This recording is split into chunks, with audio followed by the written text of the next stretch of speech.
So now if we talk a little bit about the foot, first thing with this is, for our preference, we would like to have, a good amount, not all, but a good amount of the training done outside of the shoes when possible. And I know for certain gyms and certain settings, it's just not necessarily an option, and that's perfectly fine. You're not losing any redeemable value, but if you have the opportunity to, being out of your shoes is very beneficial, especially during accessory work, warm up, and then, some select other things. But whether we're in shoes or whether we're out of shoes, the center of pressure and the instruction for the foot stays the same.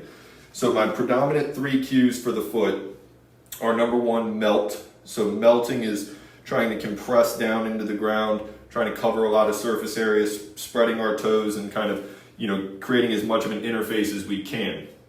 This is going to be common on single leg movements for the stance leg, bilateral for both legs, and then in a split or a kickstand, that front foot is going to be in a melted situation. The second one that we have is stab for the back foot. And with stabbing, what I'm doing is I'm driving through the ball with a big toe, and I'm trying to press through my hip to create posterior stability here. So for this, what we'll see often is, for instance, if we're in a split squat and I start here, people will go into their split squat and then they'll press that heel down as they're coming out of the bottom position. But what we want to see is you maintain that stabbing cue both in the descent and in the up phase of the movement.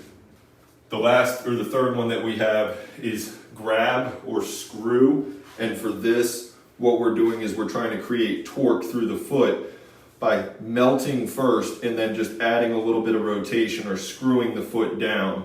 And this is one where we're going to try to elevate the medial border or the inside border of the foot. And for this, I like to think, kind of just like dynamic split stance or single leg actions, where I'm going to melt and then screw the foot to create lateral pelvic stability and keep the leg column all in sync. So then if we just talk quickly about a floating heel or a suspended heel, this is something that we'll program intermittently throughout the different phases of what we're providing. But with this, what we're looking for is essentially just having the heel suspended off the ground to put more of a demand on the plantar or the bottom structure of the foot. And while we're going through motion here, so if we're split squatting or, we'll have a couple of step up or lift off variations here, what we want to see is that heel stays in the same position that it starts in.